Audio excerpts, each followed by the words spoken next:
Le moulin fête une belle soirée d'été. La bâtisse semble vieille comme le monde. La roue du moulin, rafistolée depuis des années, est immobile.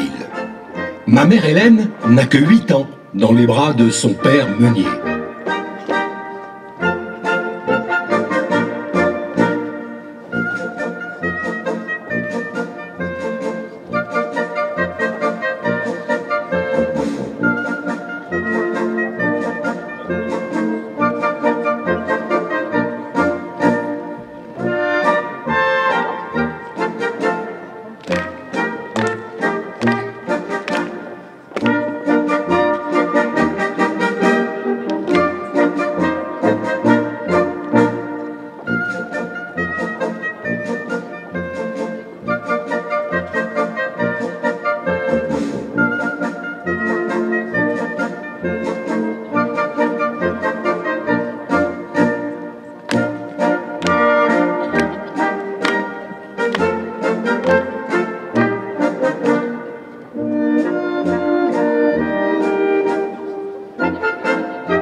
Il est ce jour de l'année 1870 où la vie de notre paisible famille du Sungo alsacien bascule dans une noirceur tenace.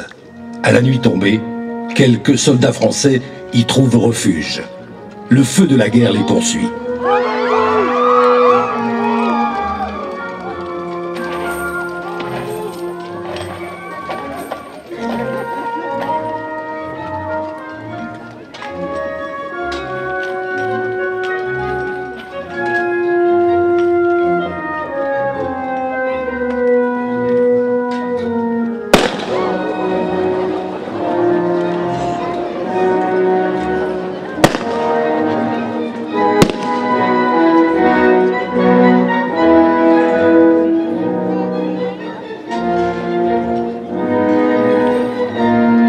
Quelque temps plus tard, les Prussiens vont nourrir une fusillade effroyable sous les yeux noyés de terreur de mon grand-père meunier. Ah, le pauvre moulin, les balles le percent de part en part. Il faut tenir jusqu'à la nuit.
petit matin amène son lot de souffrances. Les Prussiens, par le feu, font sortir les soldats. Et puis, grand-père Meunier, avec un fusil entre les mains.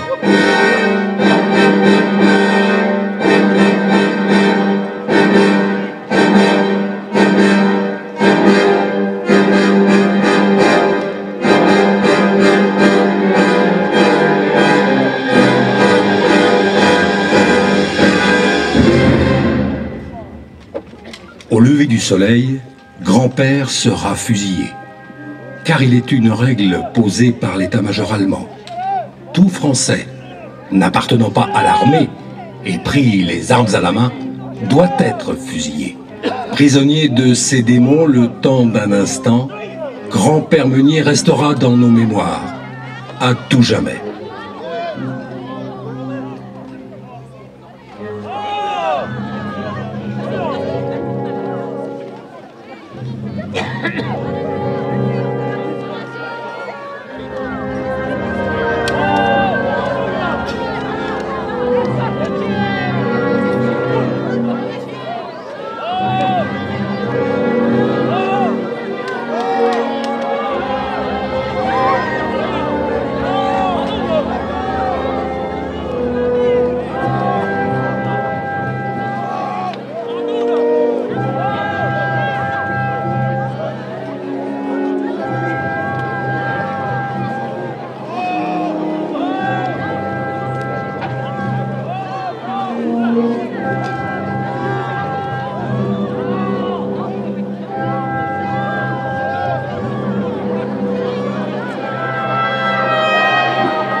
Le traité de Francfort de mai 1871 a retiré à la France la Lorraine, la quasi-totalité de l'Alsace, tout le département du Haut-Rhin, sauf Belfort et ses environs. En 1895, je grandis entouré de mon frère Charles et de ma sœur Augustine. Entre nos devoirs d'écoliers et la lecture de livres de piété, nous vivons dans ce moulin alsacien devenu allemand au devant de l'église Saint-Étienne. Il y a cette belle église, oui, et au passage de l'escalier menant au clocher, ces vitraux qui éclaboussent de lumière notre intérieur. Ah, de quel autre monde fusent les rayons multicolores, brillants comme un arc-en-ciel.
Je suis là, à écouter le maître d'école du village conter la grande histoire de l'Allemagne. Il a cette manie de nous énumérer toutes les vertus des illustres Allemands et par-dessus tout celles de Guillaume II, qui réunit à lui seul toutes les qualités connues. J'écoute ces histoires naïves et stupides en me cachant derrière mes camarades. Je ferme les yeux et bercé par sa litanie, je me raconte à moi-même une belle histoire. Toujours la même.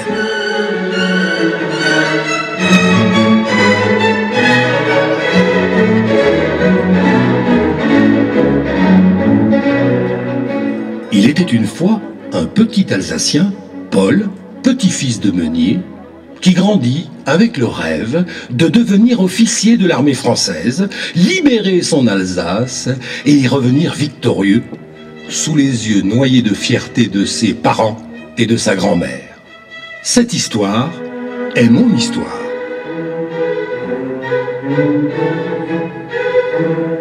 Depuis la guerre de 1870, l'Allemagne victorieuse voit dans l'Alsace un rempart contre la France.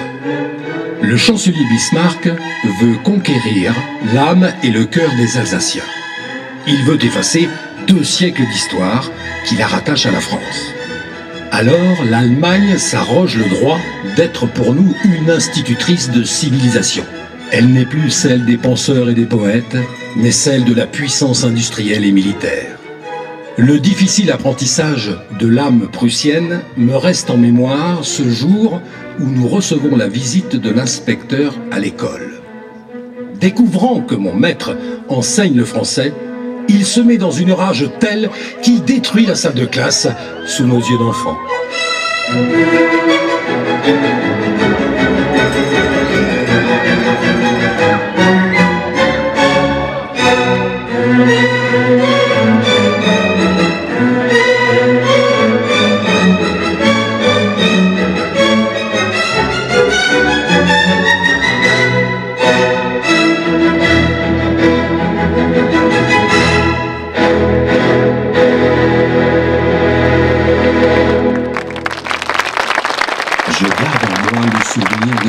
De ma grand-mère Alice et le chant passionné de ma mère Hélène.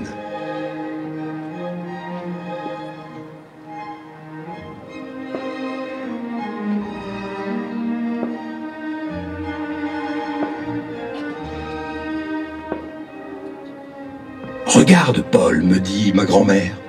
Là-bas, tout là-bas, ce ruban argenté, c'est le Rhin. Et de l'autre côté, cette ligne bleue, ce sont les Vosges. Un jour, toi et tes camarades, vous aurez à reprendre tout cela aux Allemands.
Vient alors l'année de mes 16 ans.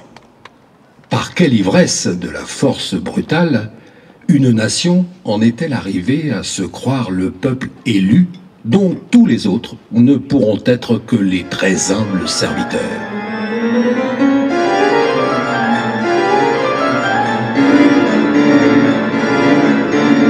À l'école, maîtres et professeurs ont prêché aux enfants alsaciens les splendeurs du nouvel empire et les merveilles de la Kultur allemande. Mais elle inspire à cette jeunesse une indicible répugnance.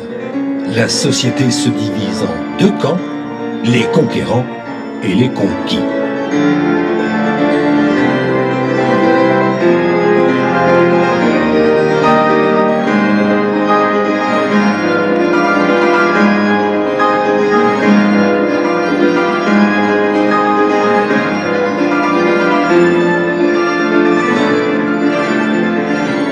Les industriels qui ont gardé dans leurs fabriques quelques ouvriers français doivent les chasser. Les sociétés d'étudiants, où l'on cultive la littérature française, sont dissoutes.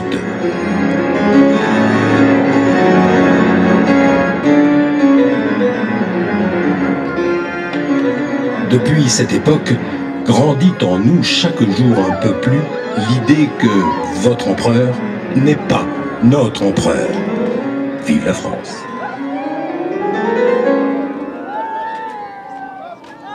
L'Alsace, entre Allemagne et France, devient peu à peu le tison d'un immense incendie. Et le jour de la foire d'automne de l'année 1900, nous avons l'idée de déployer sur le clocher de notre église d'Alsace un immense drapeau français.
Aux protestataires alsaciens, l'Allemagne répond alors. L'Alsace, qui a connu un gant de velours, va désormais sentir son gant de fer.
côtés de mon frère Charles, je suis heureux d'accompagner ce jour du 7 mai 1906 notre sœur Augustine qui vient se fiancer à Joseph, un paysan français de Brebotte.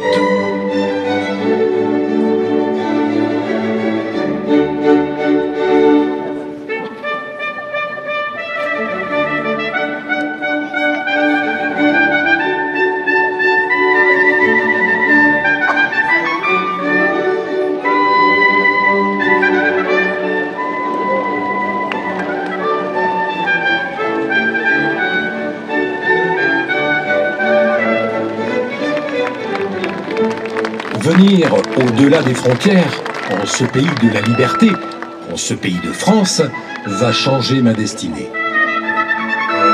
Ce jour-là, nous venons rôder sur les remparts de Belfort, où les soldats français, en pantalon rouge, s'exercent sur les glacis. Leur joyeuse sonnerie fait le bonheur de tous les gamins. Depuis 1905, année de la séparation de l'Église et de l'État, le service militaire est de 2 ans de ce côté de la frontière.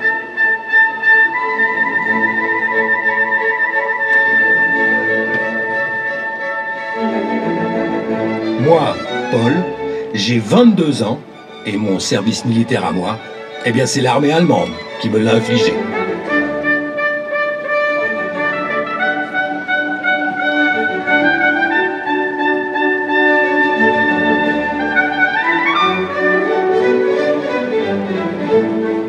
Joseph et ma sœur Augustine nous déclarent leur amour éternel.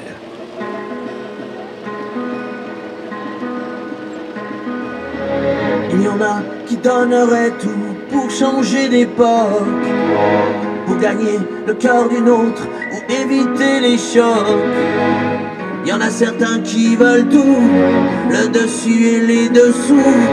Il y en a qui ne veulent jamais dormir au même endroit, qui rêvent de sauver le monde ou d'inventer des lois. Pour des hommes et des idées, pour des femmes et des années, on rêve tous d'attraper une étoile.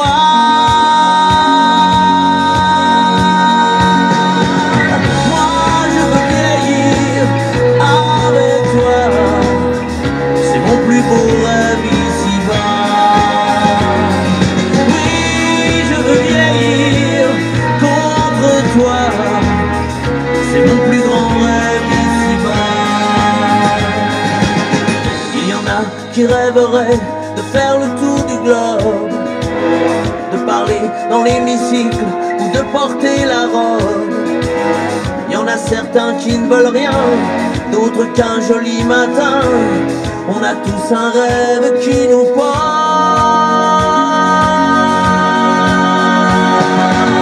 Moi je veux vieillir avec toi, c'est mon plus beau rêve ici-bas.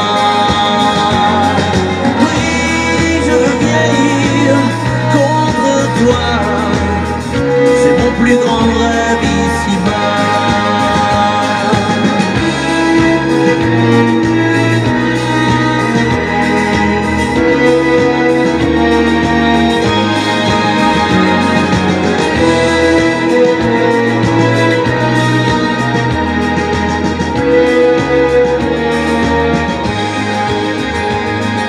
Oui, je veux vieillir avec toi, comme un grand arbre aux 1000 bras.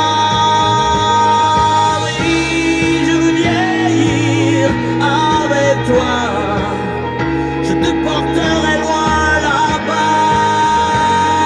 Oui, je veux vieillir contre toi, là où la vie n'en finit pas.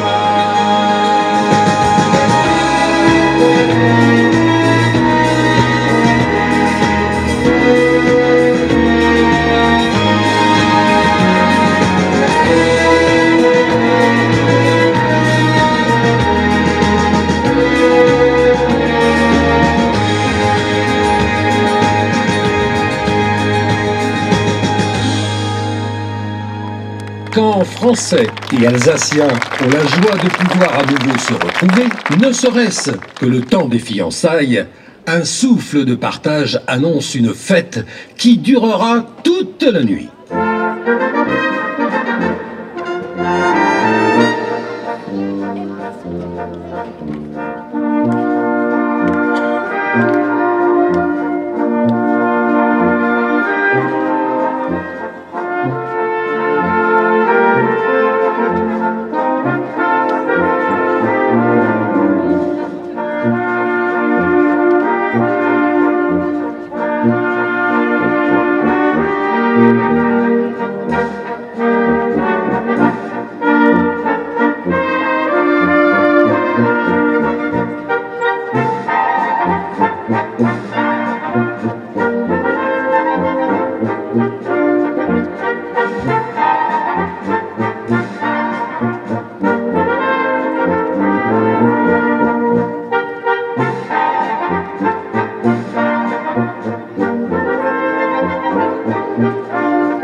En cette année 1913, mon jeune frère Charles a rejoint le service militaire qu'il doit à son tour à l'Allemagne. Pauvre Charles, pensez donc que son lieutenant prussien s'est mis en tête d'avoir raison de ces têtes carrées d'Alsaciens et de leur apprendre les bonnes manières allemandes. Un matin, ayant rangé son peloton devant lui, il veut forcer les soldats à dire l'un après l'autre « Ich bin ein Wackes », ce qui veut dire « Je suis un voyou », et il ordonne d'ajouter « Je crache sur le drapeau français ».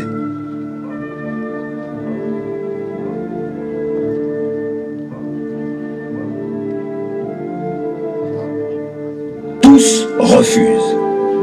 Un traité de paix a fait d'eux des sujets du nouvel empire allemand. Ils acceptent de payer l'impôt et de fournir le service militaire. Mais si leur pensée se tourne vers la France, c'est que la France a gardé son idéal de liberté, de droit et de justice. Et tous refusent d'une seule voix en présentant les armes.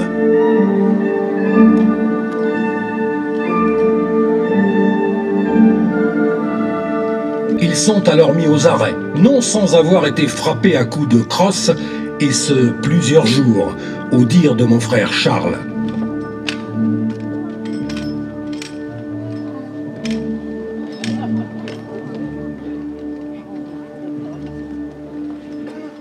L'Allemagne n'est pas un peuple qui a une armée, c'est une armée qui a un peuple.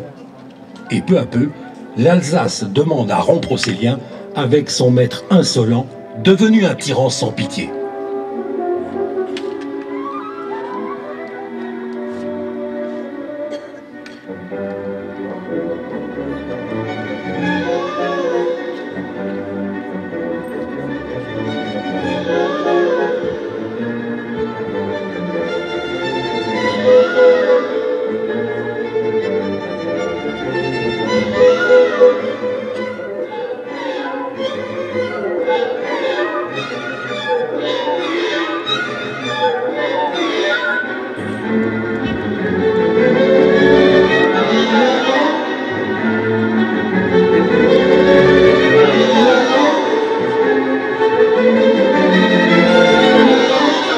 Grâce au rédacteur d'un journal de Strasbourg, la nouvelle se répand. Un cri d'indignation part d'Alsace pour gagner l'Allemagne et la population de Saverne se révolte. Le lieutenant emploie toute sa force à réprimer et se précipitant sur un vieux cordonnier, il lui fend le crâne à coups de sabre.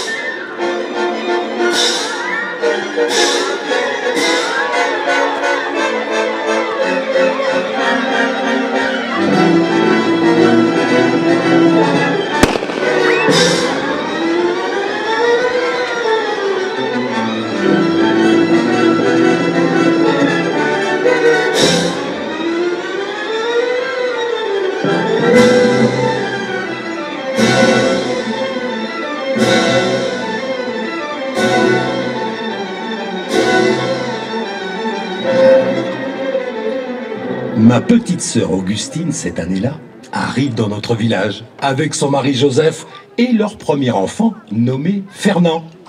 Ils souhaitent le confier pour quelque temps à grand-mère Alice.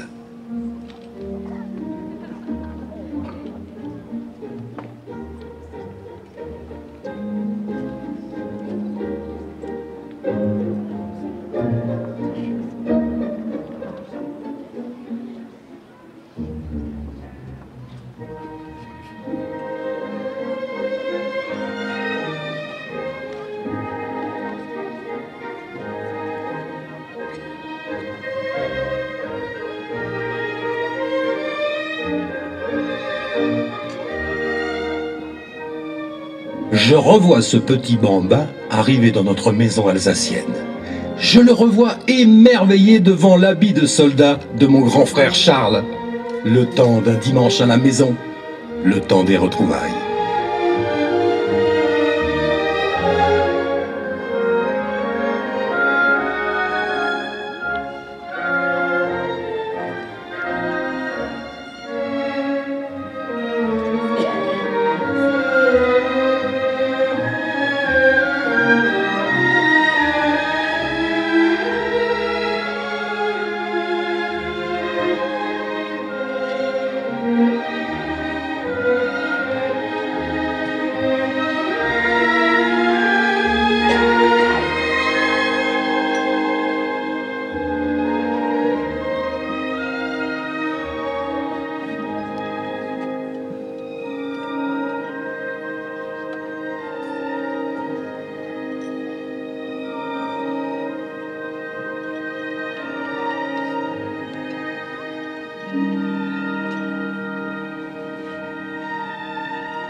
1914, la guerre se prépare dans une Allemagne qui détient la Lorraine, la région renfermant les plus riches mines de fer d'Europe. De jour en jour, de plus en plus d'armes sont au service de 675 000 soldats allemands. En France, les 525 000 militaires se préparent pour le jour du grand combat.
Jean Jaurès, au Café du Croissant à Paris, demande: Songez à ce que serait le désastre pour l'Europe. Ce ne serait plus comme dans les Balkans une armée de 300 000 hommes, mais 4, 5 ou 6 armées de 2 millions d'hommes. Quel massacre, quelle ruine, quelle barbarie! Et voilà pourquoi, quand la nuée de l'orage est déjà sur nous, voilà pourquoi je veux espérer encore que le crime ne sera pas consommé. Le courage, c'est de chercher la vérité et de la dire. C'est de ne pas subir la loi du mensonge triomphant qui passe et de ne pas faire l'écho de notre âme, de notre bouche et de nos mains aux applaudissements imbéciles et aux huées fanatiques.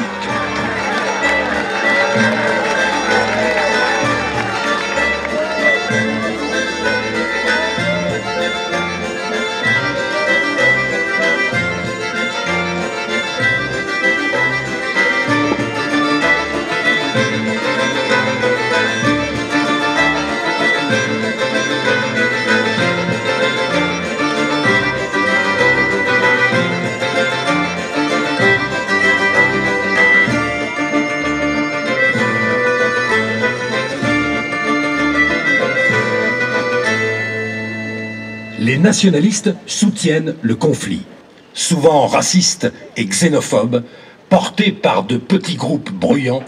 Ils préparent les esprits à la guerre. C'est l'exaltation de la nation, c'est la haine des autres. Un journal nationaliste appelle au meurtre du défenseur de la paix, Jean Jaurès, en écrivant: à la veille de la guerre, le général qui commanderait à 4 hommes et un caporal de coller au mur le citoyen Jaurès et de lui administrer, à bout portant, le plomb qui lui manque dans la cervelle, ferait son plus élémentaire devoir.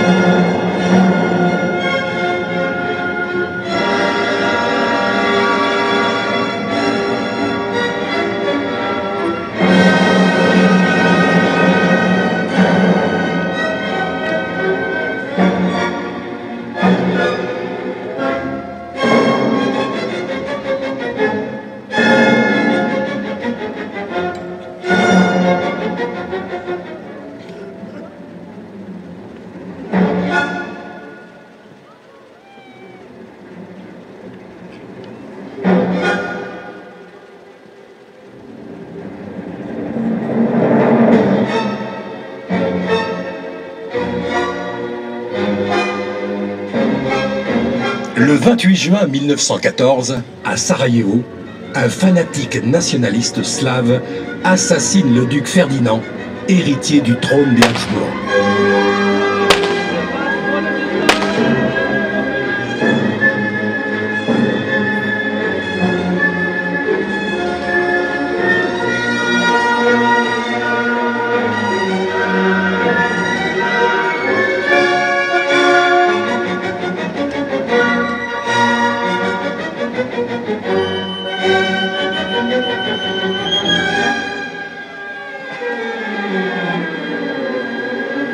Le 31 juillet 1914, le député Jean Jaurès est assassiné par un nationaliste français, ce qui achève de désemparer les militants pacifistes.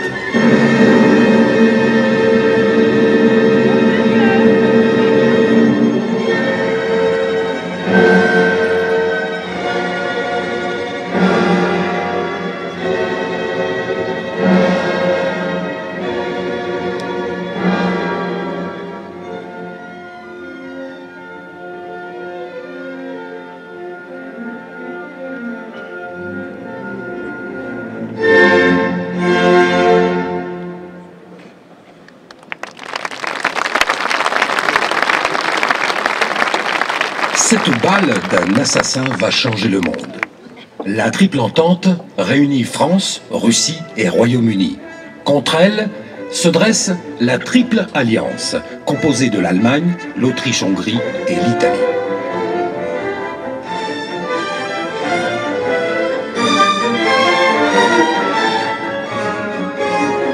Le 1er août 1914, l'Allemagne déclare la guerre à la Russie du tsar Nicolas II. Ce même jour, vers 5 heures, les coups de canon du château de Belfort annoncent la mobilisation générale en France.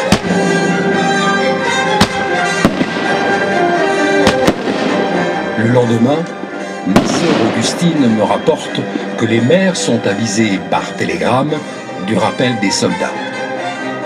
Ce jour-là, je prends la décision, comme des milliers d'autres Alsaciens, de traverser la frontière pour rejoindre l'armée française.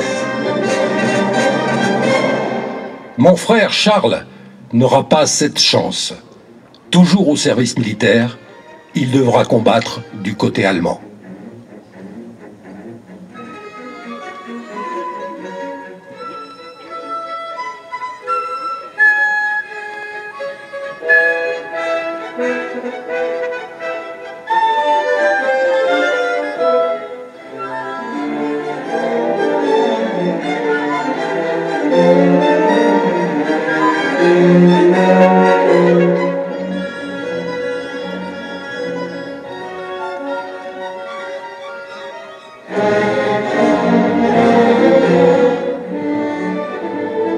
Au passage de la frontière, je revois ces cavaliers allemands faire reconnaissance de ces lieux. Ils provoquent des escarmouches avec les militaires aux pantalons rouges.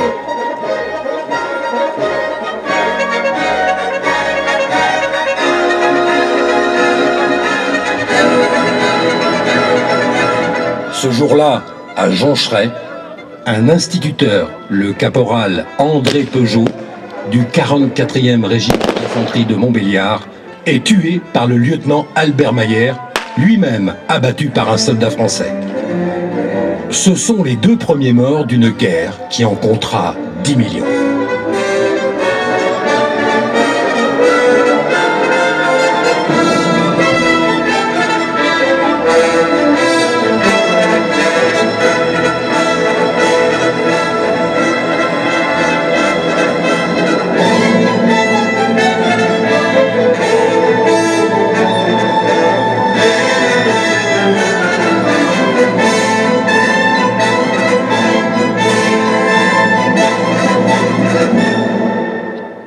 Le 3 août 1914, l'Allemagne déclare la guerre à la France.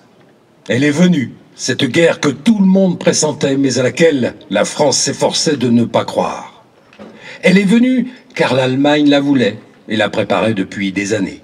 Le premier été, nous pensions que la guerre serait courte. D'avis général, tout serait fini à Noël.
Les vivas des villageois couvrent l'angoisse des mères et des épouses. Tous ne comprennent pas très bien ce qui leur arrive lorsqu'ils quittent leur famille et leur travail. Ma sœur Augustine voit s'éloigner son mari Joseph et moi, son frère Paul. Nous savons qu'il nous faut faire ce sacrifice pour notre terre, pour protéger nos villages et nos familles. Le patriotisme, c'est l'amour des siens. Nous avons 17, 25, 30 ans. Nous sommes laboureurs, ouvriers, boulangers, instituteurs, rémouleurs, taillandiers, commis chaudronniers, bourreliers ou chefs d'industrie.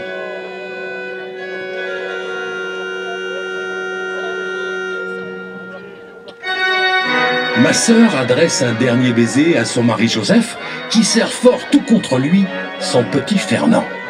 Nous allons nous battre pour la France.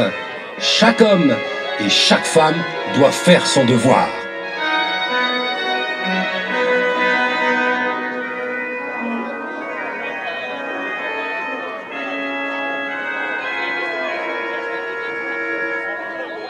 Je pars au front, mais je n'oublie pas de t'écrire souvent.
Les enfants prêtent main forte pour la moisson, car les hommes sont partis rejoindre l'armée.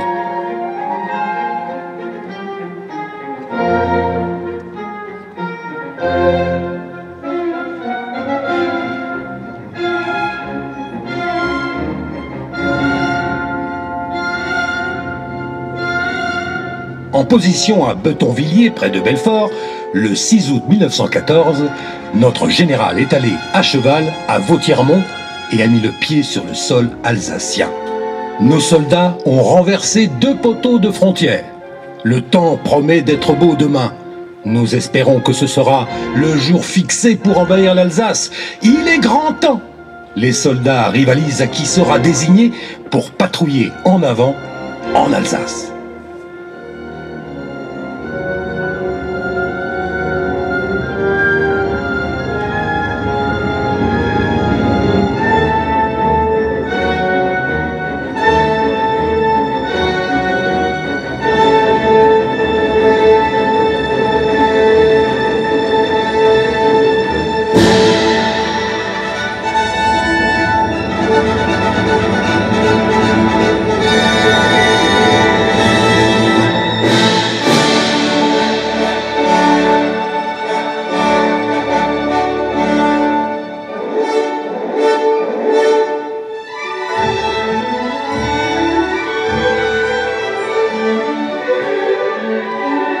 Nous franchissons la frontière à Chavannes-sur-l'Étang le 9 août et nos cœurs frissonnent à la pensée que depuis 40 ans, aucun uniforme français n'avait jamais franchi ses limites.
10 août, notre armée française entre à Mulhouse.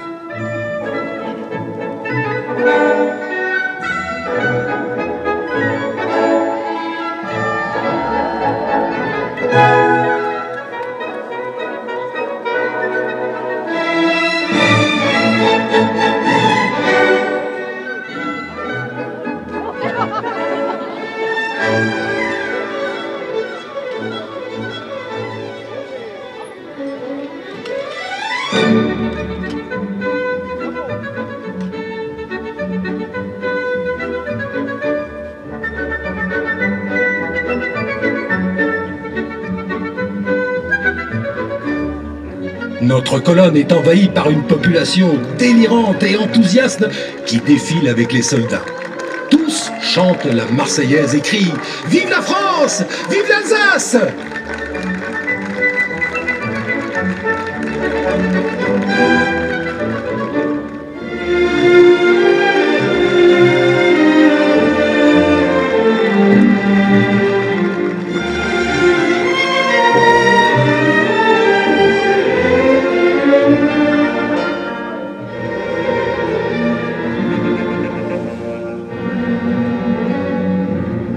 Nous sommes entourés par des bandes de petits Alsaciens qui se cramponnent à nous, nous donnent du vin, de la bière, du café, des fruits, des cigares, et d'autres jettent des fleurs à la volée.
Mais dès le lendemain, le 10 août 1914, nous repassons dans ce champ de blé de Schweighouse.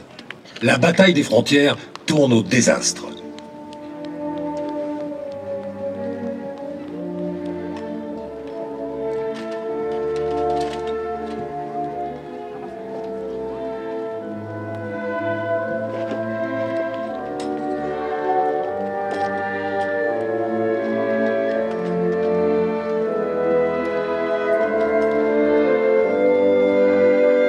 Nous nous sommes lancés sur l'ennemi à la baïonnette, sans préparer le choc par le feu. 20 000 soldats français sont tombés sous les obus et les mitrailleuses allemandes.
Le 13 août, nous sommes repoussés jusqu'à Chavannes-sur-l'Étang.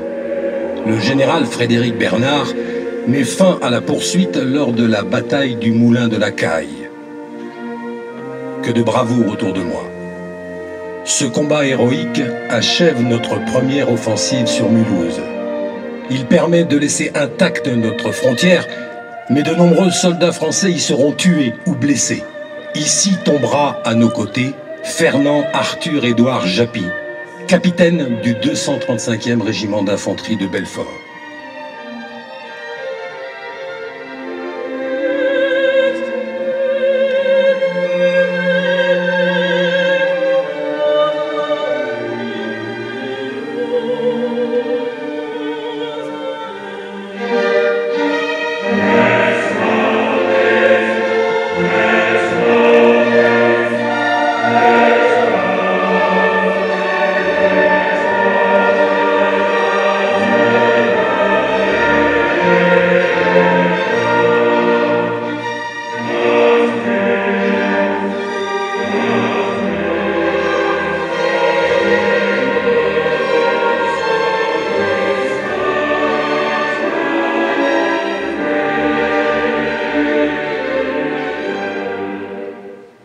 Le 23 août 1914, notre armée française se replie pour défendre Belfort. Plus au nord, les troupes françaises sont défaites à Charleroi, où 40 000 soldats donneront leur vie. Alors le gouvernement français décide de quitter la capitale pour rejoindre Bordeaux.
Les Allemands sont à 25 km de Paris. Le moral des Français est au plus bas. Le spectre de la défaite de 1870 est dans tous les esprits.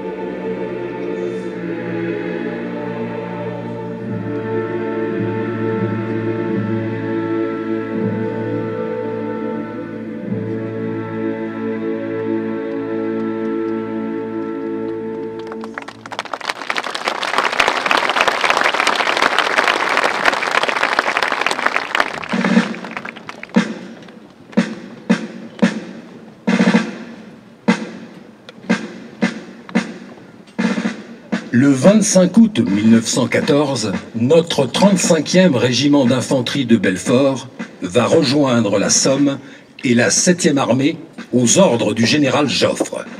Nous devons prendre le train demain matin.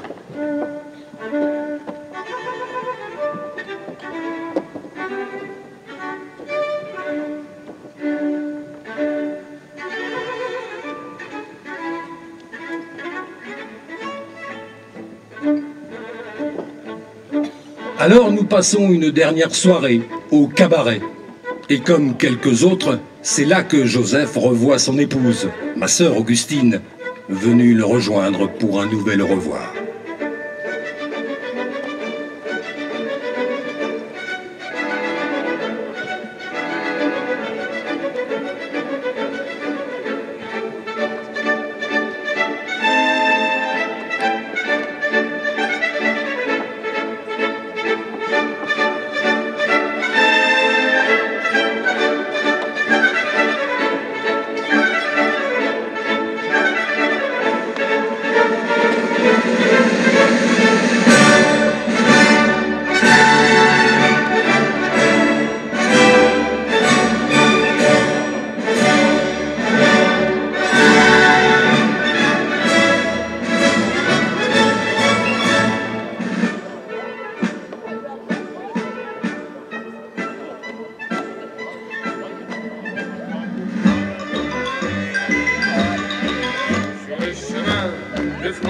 Navarre.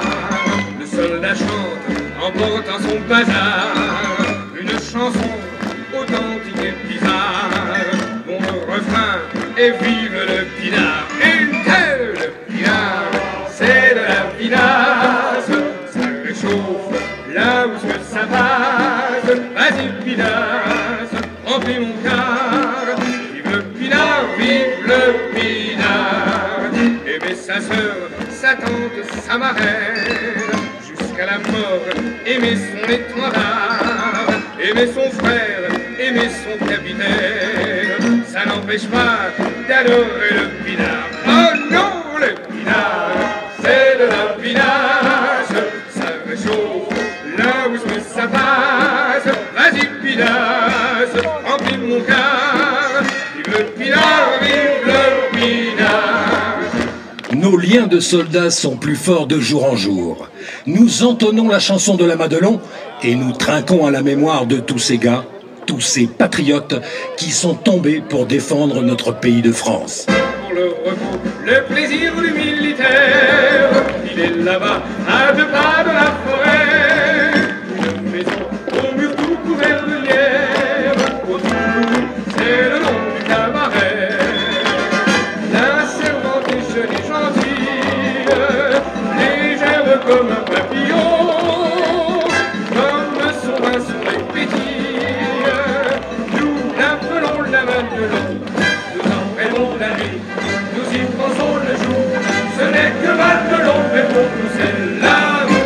Quand Madelon vient nous servir à boire, sous la tonnelle, on frôle son jupon, et chacun lui raconte une histoire à sa façon. La Madelon, pour des bras sévères, quand on lui prend la taille ou le menton, elle rit, c'est tout mal qu'elle sait faire. Madelon, Madelon, Madelon. Avant le fameux coup qui déchaîna sur nous cette guerre qu'on ne voulait pas du tout, du côté du Rhin, souvent on entendait la voix de Kaiser, mais on en rigolait. Jamais on n'aurait cru qu'un fou serait venu se jeter sur nous comme un perdu. Et tant bien que mal nous vivotions, sans souci, sans la moindre émotion, sans même nous douter que nous étions menacés du plus terrible des dangers. On dansait le tango et le rouli-rouli, le jour autant que la nuit. On se tortillait des hanches sous l'ensemble, en arrière et en avant, une, deux. On se pressait les mains, on s'écrasait les pieds, en sautant comme des taquets. On ne s'occupait pas des affaires du pays, on dansait le rouli-rouli, mais oui.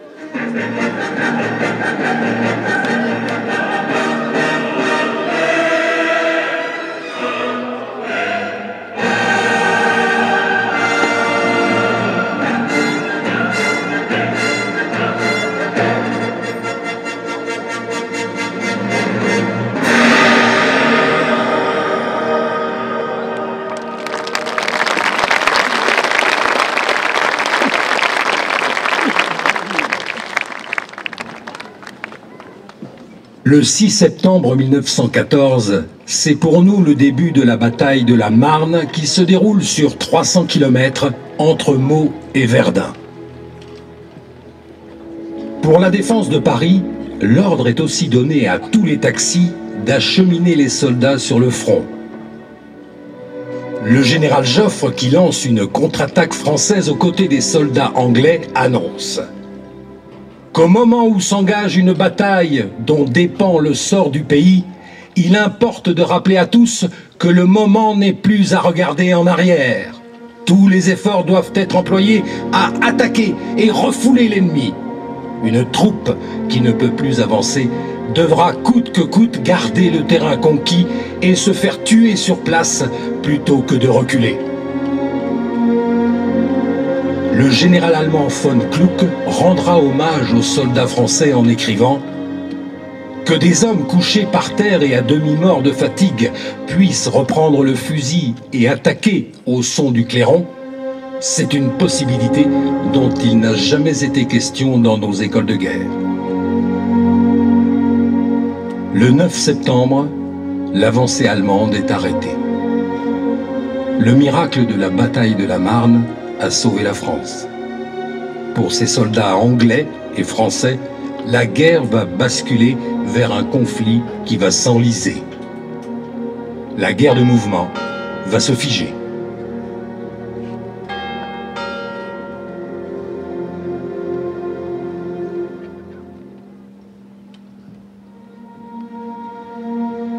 Nous découvrons avec Joseph l'univers des tranchées parfois écroulées ou envahies par l'eau glacée. La guerre que nous menons contre les Allemands est juste et sans pitié. Ces gens-là nous ont obligés à refouler jusqu'au fond de nos cœurs les sentiments respectables auxquels nous étions habitués. Le respect de la dépouille des morts et la générosité envers les adversaires hors de combat. Eux, ils abattent comme des chiens ceux qui, munis de la croix de Genève, vont soigner les blessés ou ensevelir les morts.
Le 24 septembre, les violents combats de la Marne stabilisent le front.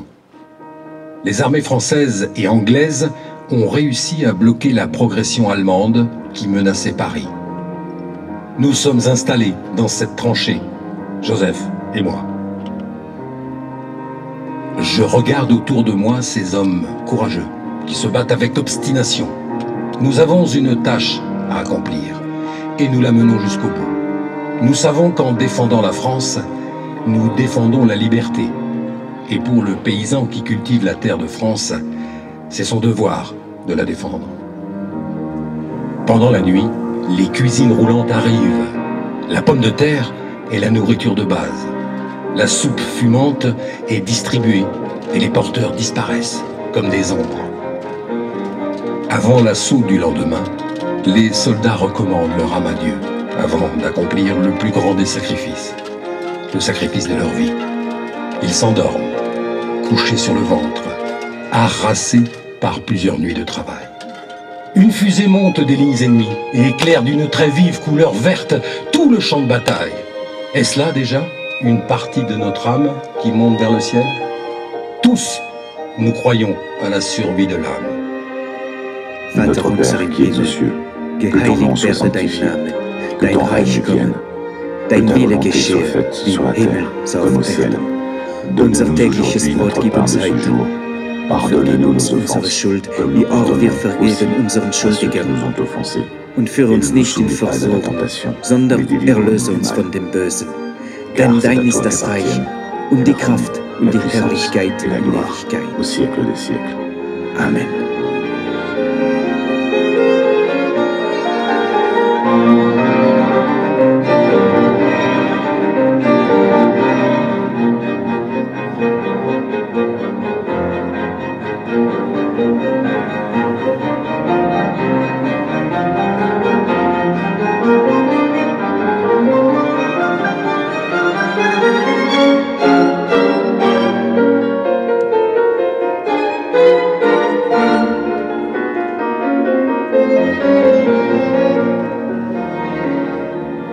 Une lettre, c'est un baiser, une caresse qui vient redonner à notre âme un peu de cette affection qui nous manque tant.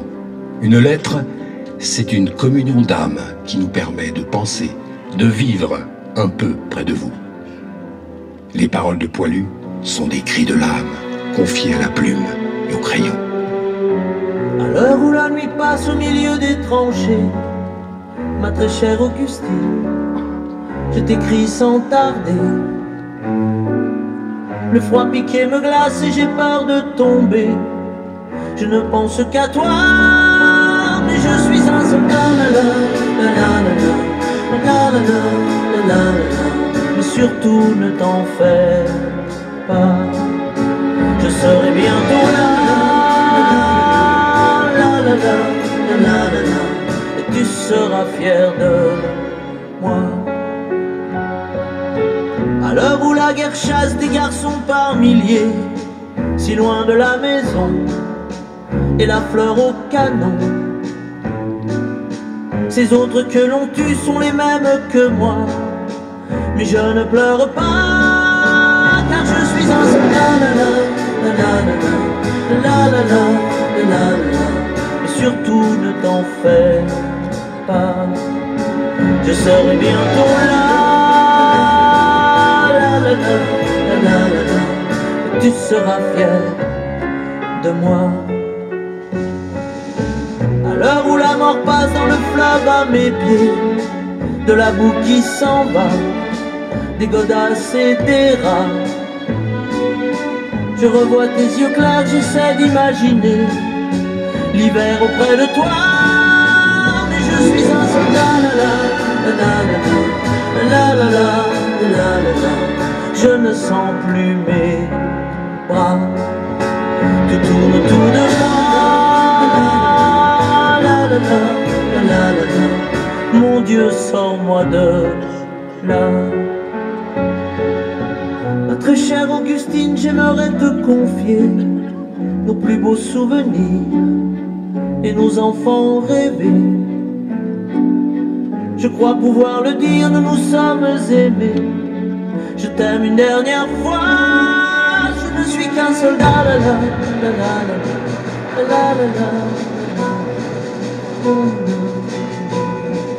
Non, je ne reviendrai pas.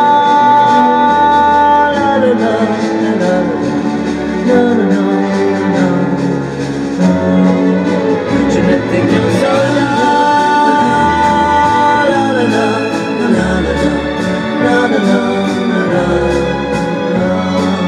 Prends soin de toi.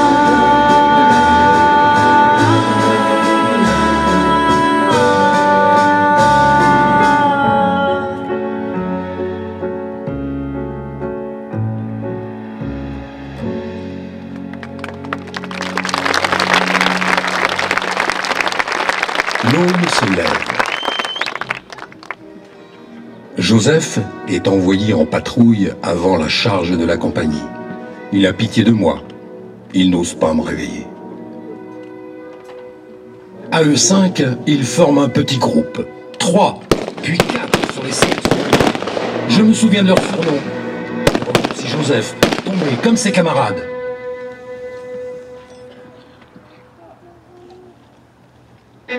Les lieutenants devront bientôt s'élancer au devant avec 6 sapeurs du génie, boucliers d'une main et énorme cisaille de l'autre. La section devra suivre, et puis 6 autres sapeurs arriveront au derrière avec pelles et pioches pour travailler dans la tranchée des Boches. Et soudain, au coup de sifflet, les 3 lieutenants commandent chacun une section. L'un avec un fusil, les 2 autres avec un pistolet. On entonne la Marseillaise.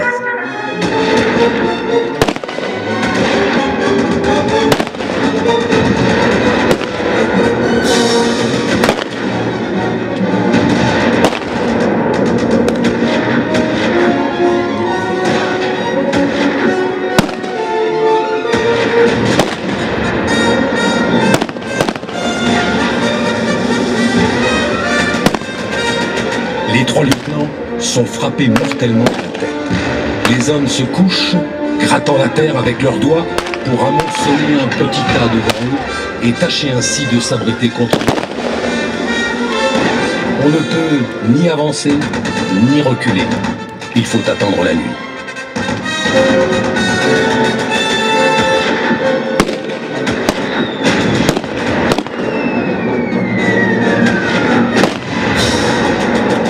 Que de vaillance dans l'attaque d'une tranchée allemande, une bande de 10 mètres de toile d'araignée de fil de fer.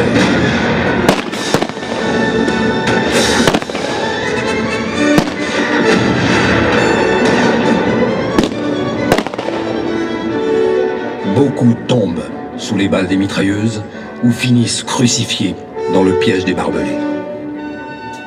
Dieu, ce qu'il faut souffrir pour la France.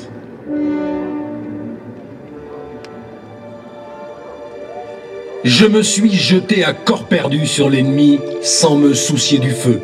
Et puis je me suis enterré dans la tranchée allemande. Mais bientôt, c'est un véritable enfer. L'air est sillonné d'obus. Les canons de 75 français tirent 25 obus par minute.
La tranchée est un lieu de souffrance inimaginable. Dans le silence, après l'assaut, j'entends parmi les râles sourds celui d'un soldat enterré. La décision d'un seul homme peut changer le cours d'une vie. Je ne peux pas le laisser mourir. J'ai quelques secondes pour me décider.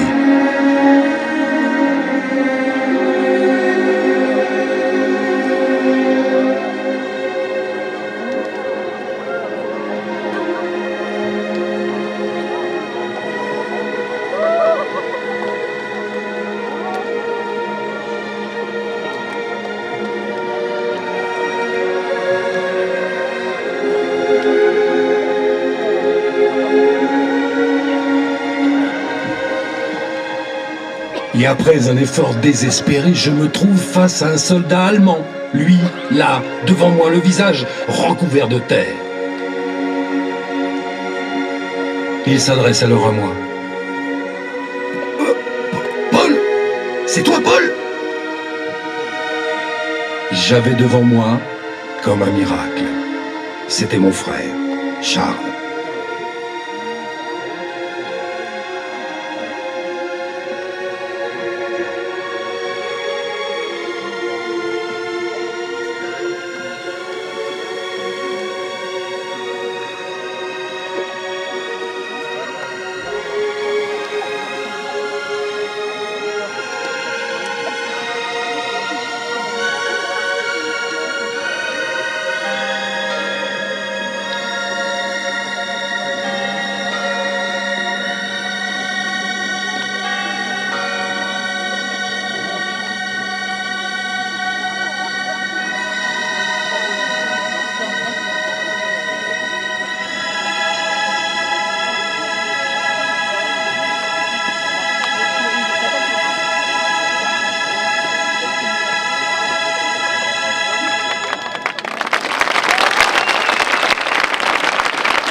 Verdun, le 24 décembre 1914.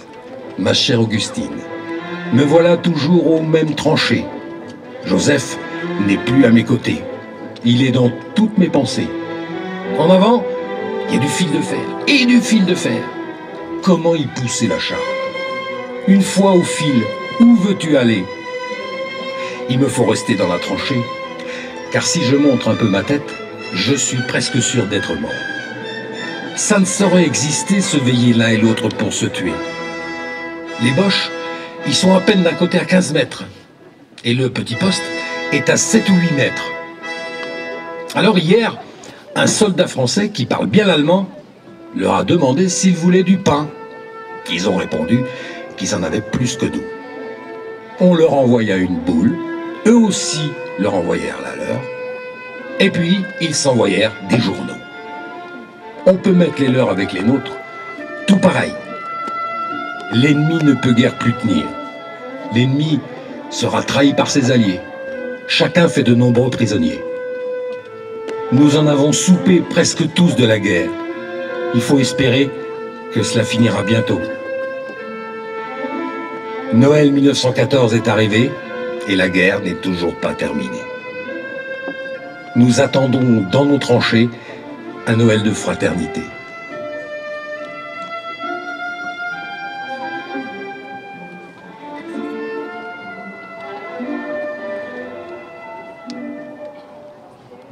Et puis, ma chère petite sœur Augustine, vers 9 h du soir, on a entendu jouer de l'accordéon. Et les Allemands qui nous appellent. Si tu avais vu ce coup d'œil, c'était impressionnant. De chaque côté, on est sorti des tranchées sur toute la ligne. Et on a fraternisé. On aurait dit que la guerre était finie. Si j'étais l'ami du bon Dieu, si je connaissais les prières, si j'avais le sang bleu, le don d'effacer tout refaire, si j'étais reine ou magicienne, princesse, fée, grand capitaine d'un noble régiment, si j'avais les pas d'un géant, je mettrais du ciel en misère toutes les larmes en rivière et fleurirais des sables aux filles, même l'espoir. Je sèmerais des utopies, plier serait interdit. On ne détournerait plus les regards. Si j'avais des mille et des sangs, le talent, la force ou les charmes, des maîtres, des puissants, si j'avais les clés de leur âme, si je savais prendre les armes au feu d'une armée de titans, j'allumerais serait des flammes dans les rêves éteints des enfants. Je mettrai des couleurs aux peines, j'inventerai des Éden, au pas de chance, au pas d'étoiles, au moins que rien. Mais je n'ai qu'un cœur en guenille et de mains tendues de brindilles, une voix que le vent chasse au matin. Mais si nos mains nues se rassemblent, nos millions de cœurs ensemble, si nos voix s'unissaient, quel hiver irrésisterait? Un monde frère, une terre âme sœur, nous bâtirons dans ces cendres. Peu à peu, miette à miette, goutte à goutte et cœur à cœur. Peu à peu, miette à miette, goutte à goutte et cœur à cœur.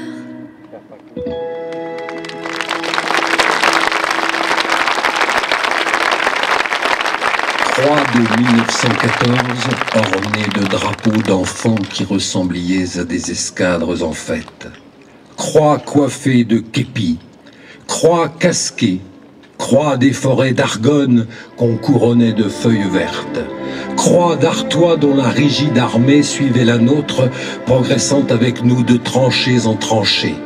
Croix que l'aine grossie entraînait loin du canon, et vous, croix fraternelle de l'arrière, qui vous donniez, cachés dans le taillis, des airs verdoyants de charmille pour rassurer ceux qui partaient. Combien sont encore debout des croix que j'ai plantées? Mes morts, mes pauvres morts, c'est maintenant que vous allez souffrir sans croix pour vous garder, sans cœur pour vous blottir. Je crois vous voir rôder avec des gestes qui tâtonnent et chercher dans la nuit éternelle tous ces vivants ingrats qui déjà vous oublient. Pour les 5 mois de l'année 1914, 300 000 soldats seront tués et 600 000 seront blessés. En France, pas un village, pas un quartier des villes de la République où l'on croise femmes, enfants, vieux en deuil, brassards au bras, voiles noirs cachant les visages ravagés des épouses, des sœurs et des mères. Honneur à nos grands morts. L'écoulement des beaux jours, des années sereines qui peut-être nous attendent, effacera lentement les douloureux souvenirs de cette guerre. Ah, si pour nous ces visions d'épouvante ne s'atténuaient point, si nous pouvions par la parole les retracer à nos enfants et aux enfants de nos petits-enfants, jamais le monde ne connaîtrait plus la guerre. Hélas, les saisons dans les mémoires humaines feront pousser des frondaisons nouvelles, et une fois de plus, l'expérience des hommes ne profitera pas aux hommes.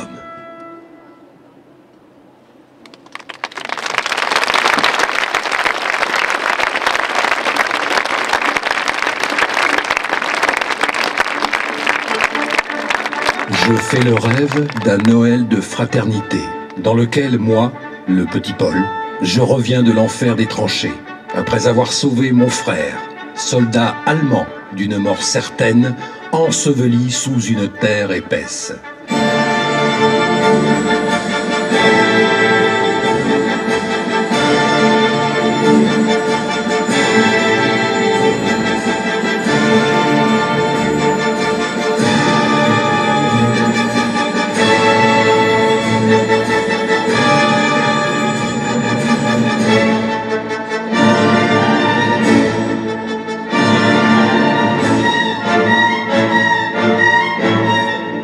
Moi, le petit Paul, mutilé de guerre, qui ne pourra jamais serrer très fort cette grand-mère qui regarde fièrement son petit-fils dans son habit d'officier français.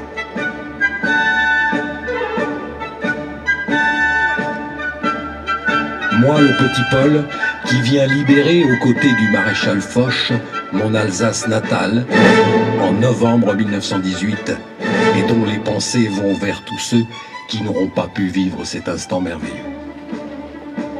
Vers Joseph et vers tous mes camarades morts pour la France, pour qu'un jour, à la 11e minute, de la 11e heure et du 11e mois de l'an 1918, les cloches de nos villes et de nos villages sonnent enfin la paix.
Plus de guerre.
Soirée d'été à Brobot. Je pense que vous pouvez encore les applaudir très fort, vous, amis publics, si nombreux ce soir, 1000 personnes à Brobot. Bravo, merci d'être là.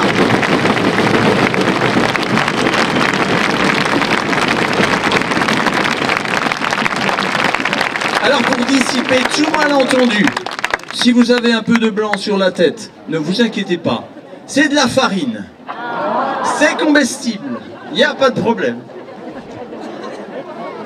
Merci. Le son est l'œuvre de Pierre Monnier. Il va me rejoindre sur cette petite scène du Moulin de Brobot. Pierre Monnier, de Master Audiolight Belfort. Viens mon petit Pierre.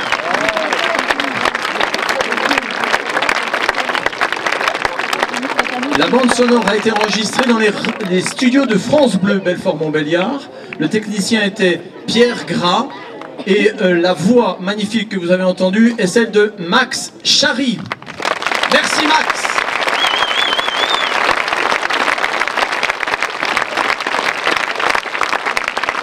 La recherche musicale est de Gérard Molin, bénévole de l'association Vivre Ensemble.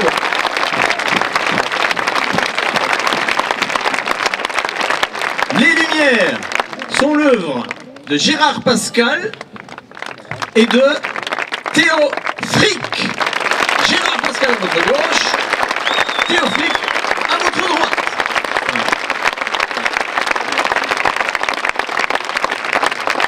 Bravo messieurs. Théo, tu as 22 ans. C'est la relève de la lumière des spectacles qui arrivent dans la région. Bravo Théo, tu es sur la bonne voie. Merci d'avoir participé pour la première année à ce beau spectacle. Maintenant, je vais appeler les artificiers qui sont là, c'est les trois là. Quentin Vallat, 22 ans, la relève des artificiers. José Vallat, Laurent Rouèche. Bravo messieurs.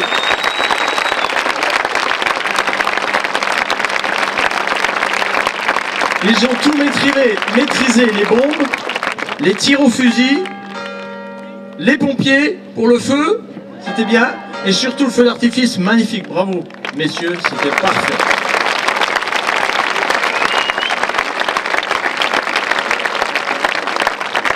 La voiture était une Peugeot, messieurs, dames, une Peugeot type 81 de 1906 qui est visible au musée Peugeot toute l'année. Merci au musée Peugeot, notre partenaire.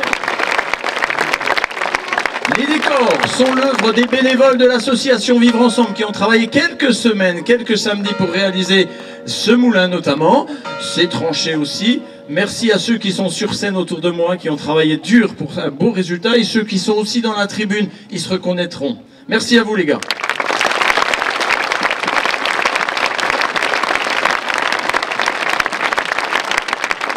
Un grand merci à nos amis couturières.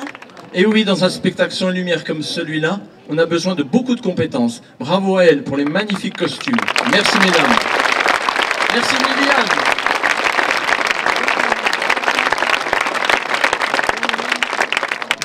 Merci surtout à tous ces bénévoles qui sont autour de moi, qui ont répété pendant 2 mois sur ce site, toutes les semaines, pour arriver à ce résultat, à ce beau spectacle que vous venez de découvrir. Un grand coup de chapeau ou un grand coup de casque Adrien à ces jeunes hommes qui sont devant vous, tous engagés au 35e régiment d'infanterie, nouvellement engagés dans l'armée française. Bravo messieurs.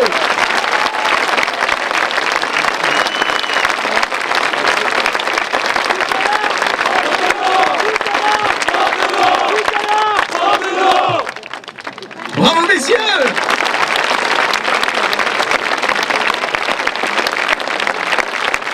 Et il y avait beaucoup d'acteurs magnifiques dans ce spectacle. Je voulais quand même remercier Eric qui a joué ce rôle de Joseph. Magnifique. Et Muriel, son épouse, dans le spectacle et bientôt dans la vraie vie. Parce qu'on a la chance, messieurs, dames, dans ce spectacle, et c'est assez rare en France, d'avoir un acteur qui est le maire du village. Un applaudissement à monsieur Pierre Vallat, maire de Brebeuf.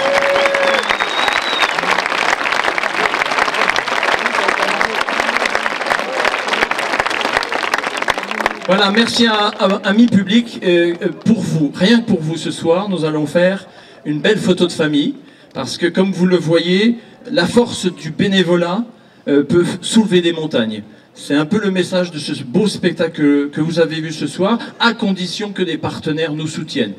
Et on a la chance d'avoir un conseil général du territoire de Belfort, une communauté de communes du sud territoire qui nous soutient et des entreprises privées qui nous soutiennent très très fort. Le bénévolat, c'est beaucoup de compétences. Et derrière chaque bénévole, il y a un vrai professionnel. Il y a des gens qui travaillent dans les effets spéciaux, mais ce n'est pas par hasard, parce qu'ils travaillent dans des grandes sociétés du territoire de Belfort. Donc merci à toutes ces belles entreprises qui nous font vivre et qui nous donnent beaucoup de soutien dans ce grand et beau spectacle. Et grâce à eux, on les remercie beaucoup parce que ce rêve de soldat est aujourd'hui vraiment devenu réalité. Donc on fait une belle photo de famille entre nous. Messieurs du 35e régiment d'infanterie, repos, rejoignez-nous là. Resserrez-vous, messieurs, dames, on fait une belle photo de famille. Pour vous.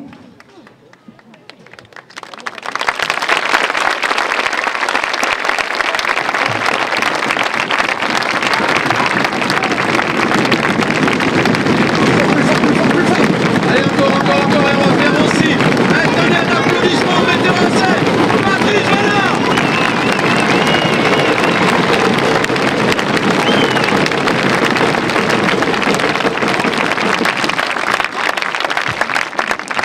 Merci beaucoup.